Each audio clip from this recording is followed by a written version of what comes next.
Diablo Immortal's launch, without question, has been one of Activision Blizzard's worst PR disasters, and that's saying a lot given the sheer number of PR disasters we have seen from that company over the past few years. And that's owed to Diablo Immortal's endgame monetization, which is so predatory that it makes the head spin. It's crammed in there every free-to-play monetization system under the sun, from confusing multi-premium currency setup, cosmetic microtransactions, various packs that bundle various premium items, premium battle pass subscription, whose rewards, by the way, you'll miss if you don't log in every day. And then there is what's making headlines, the predatory pay-to-win loot boxes. Loot boxes in the form of what are called legendary crests, which you socket into these Elder Rift dungeons to turn a dungeon run into a loot box that will yield a certain number of rewards with certain odds attached to them. Through legendary crests, what you're trying to earn are legendary gems, which go from 1 to 5 stars, or more like 1 star, 2 star, and then 5 star that can be 2 out of 5, 3 out of 5, 4 out of 5, and 5 out of 5. And what you're looking for are the 5 out of 5 star legendary gems that have a 0.05% or a 1 in 2,000 chance of yielding. And then once you get that, you have to upgrade them to rank 10 by earning gem power by breaking down other legendary gems, and also by expending duplicates of that rare legendary gem. So you have to constantly be spinning for that 1 in 2,000 chance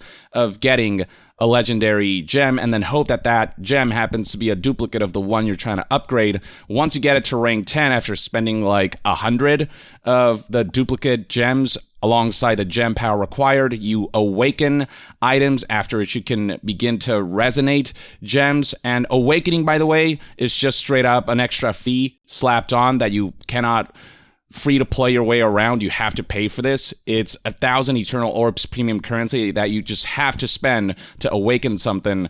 And then you can begin the resonance process, which involves socketing in more high rank gems into awakened gems, which of course involves you having to spend more money on legendary crests to run Elder Rifts to yield legendary gems. It's this vicious cycle of spending that is utterly and completely disgusting. There's no excusing this whatsoever. The sheer convolutedness and low odds of this predatory pay-to-win loot box system are so bad that somebody's calculated that in order to max your gear for one character, by the way, you'd roughly have to spend around $100,000, just a little over $100,000. The backlash is near universal. Everyone who's reached the end game fully acknowledge how shitty this game is. It's a monetization system that's near universally abhorred, and that is reflected in the user score of Diablo Immortal, which is currently sitting at a 0.5 for iOS, and the meta score here is getting lower and lower as more reviewers sink their teeth into Diablo Immortal,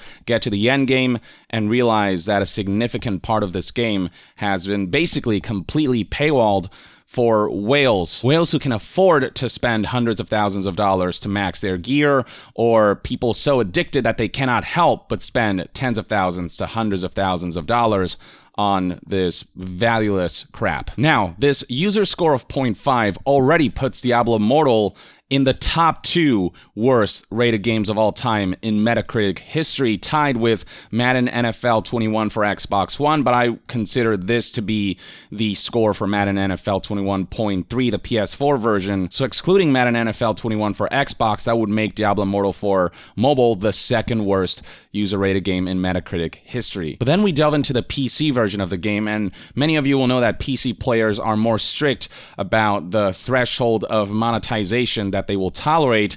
And looking at the score here, already it's sitting at a 0.3 user score.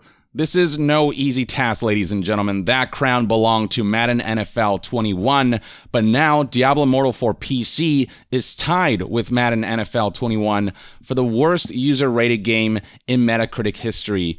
The worst user-rated game ever on Metacritic. And that happened only a week after Diablo Immortal's PC launch, and I'm curious to see if this score can somehow sink lower, given that the ratings are only just starting to come in, and we're only looking at a couple hundred ratings here. Once we get into the thousands and tens of thousands, if it gets that far, I'm curious to see whether that score will sink lower, whether it'll stabilize, or whether it'll kind of increase a little bit.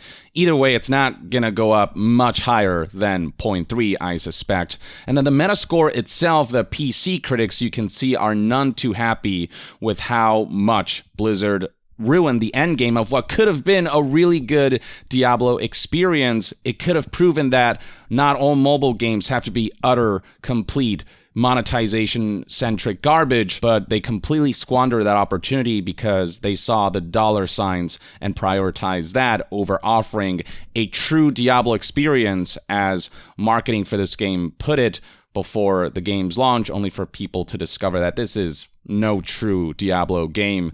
This is as much Diablo as Elder Scrolls Blades is a true Elder Scrolls experience. So where that leaves us is a situation where Blizzard games now make up 3 of the top 4 worst user-rated games on Metacritic, with the first and second place spots being taken up by Madden NFL 21 and Diablo Immortal being tied for first, and the third and fourth place slots being taken up by Warcraft 3 Reforged and World of Warcraft Classic, Burning Crusade Classic being tied for second with a score of 0.6. And there seems to be a conscious effort to turn Diablo Immortal into the worst user-rated Blizzard game in Metacritic history, at least, with the Burning Crusade Classic expansion having seen its user score go up from 0.4 to 0.6 recently, while Diablo Immortal's score has continuously plummeted, now to a 0.3 for the PC version and 0.5 for the iOS version. There is palpable disgust and hatred towards what Blizzard has done with Diablo Immortal, the potential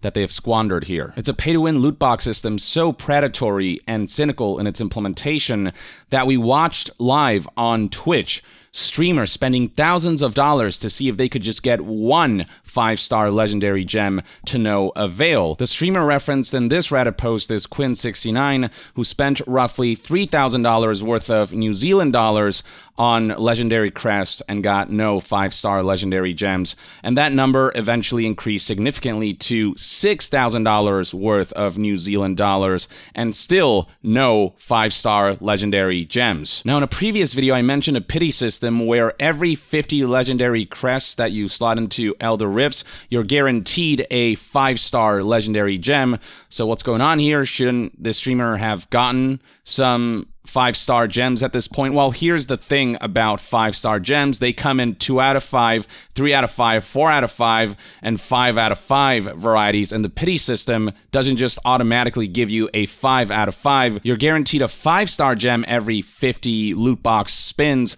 but not a 5 out of 5-star gem, and that's why this streamer, despite having spent thousands of dollars, got nothing of what he actually wanted.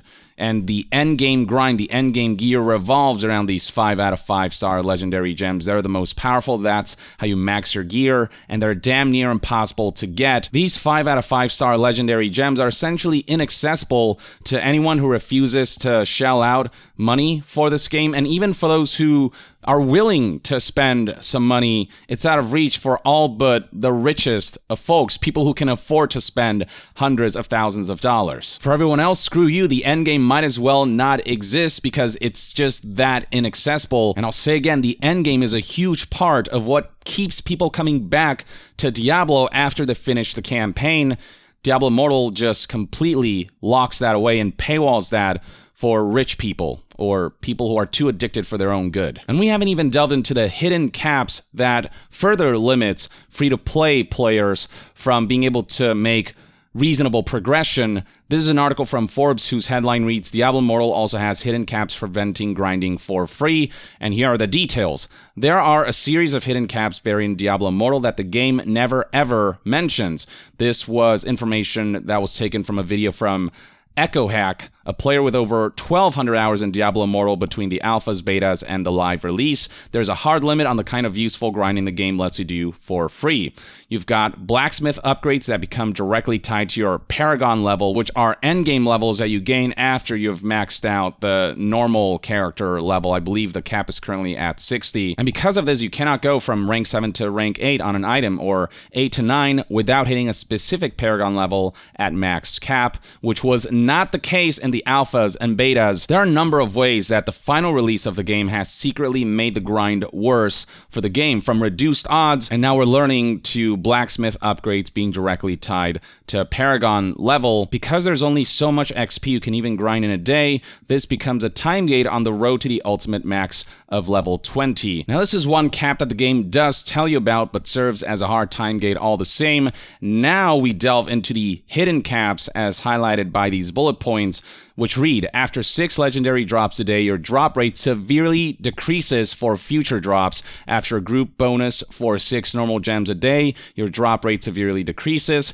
Side quests stop giving rewards after 5 per day. Purple bosses stop giving rewards after 5 per day. Random map events stop giving rewards after 5 per day. Zoltan Cool treasure rooms are limited to 5 per day. Hidden lair dungeons stop giving gem rewards after just a few completed sections. They had to be absolutely sure that free-to-play players weren't having too much fun, because that would mean less incentive to pay money, to shell out cash, to alleviate frustration and insufferable grind that is just untenable if you have any sort of life. Hell, even if you don't have a life and just dedicate your entire life to Diablo Immortal, it's still unreasonable. Forbes continues, you have to keep a mental tally of how many drops you've gotten or how many events you've completed in order to not trigger these caps and find yourself in a diminishing returns black hole where you're essentially playing for nothing, because the game doesn't tell you when you have hit a certain cap. There is no way to track how many times you've done a certain activity that has caps when it comes to rewards. The article finally concludes with, all of these caps are in place for the free grind aspects of the game,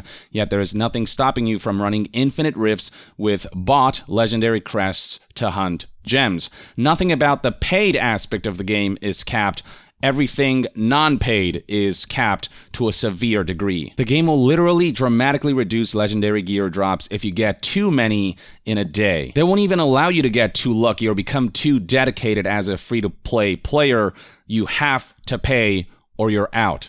If you don't pay, you don't get a reasonable game, period. This revelation makes Wyatt Chang's response to people accusing him of misinformation when it comes to how monetization would work in this game, with Wyatt Chang having promised that there would be no way to pay for gear in this game. It makes Wyatt Chang's response just all that much more hypocritical, as if it wasn't hypocritical enough. Basically, Wyatt Chang's excuse is that gems aren't technically gear, but rather things you slot into gear, except they're the most important upgrade in the game. It's the stuff that'll make you the most powerful, so it might as well be as good as gear. And yet, despite him presenting this notion that you can't pay for power, he is out there saying that I don't like it if information is misleading. There's a difference between players liking or not liking a game based on its merits, which I can accept, not every game is for everybody, versus liking or not liking a game based on misinformation surrounding it. He's claiming that people talking about this game and criticizing the monetization system, criticizing the way you can essentially pay your way to get gems, albeit by spending hundreds of thousands of dollars to max your gear, that calling that paying for gear is somehow erroneous and misinformation, when the way Wyatt Chang presented that aspect is what's really true misinformation. On top of the fact that now we're seeing these hidden caps and these hidden diminishing of odds that nobody was made aware of until people discovered all of that. This is not what people had signed up for. So who's the one really engaging in misinformation here? Who's the one pretending that the ability to buy legendary gems isn't basically the ability to buy the most powerful gear in the game? And who's the one pretending like they didn't secretly cap the level at which free-to-play players can grind? Nobody who was involved in the decision-making surrounding Diablo Immortal's monetization has any right to get on any sort of high horse and wag their finger at anyone when it comes to misinformation. If anything, community members and content creators are exposing the true nature of Diablo Immortal's monetization, while Blizzard is trying to paint it as something far more innocent than it really is. It is a wolf in sheep's disguise. And I'm talking dollar store disguise. It doesn't even do a good job at trying to pretend to be a reasonable game. I'm not going to mince words with this one. Fuck Diablo Immortal. This 0.3 user score is well deserved. This 62 meta score, hopefully that'll go even lower. If this is how the decision makers surrounding Diablo Immortal want to engage with their community, if this is the level of disrespect and sheer just malevolence that they want to engage with, then fuck it. Whatever. Let the disruptions occur, because this is not where the games industry should be headed in, and Blizzard should know better than to assume that a game release like this is in any way, shape, or form acceptable or morally correct. Or at the very least, that's one man's take. Let me know in the comments below what your thoughts and opinions are on the current discourse surrounding Diablo Immortal and what your experience has been like with the game if you've checked it out. Share your thoughts below, and to be further updated on all things gaming news, reviews, and discussions, stay tuned right here on Young Yeah. I'll see you guys next time. Young out.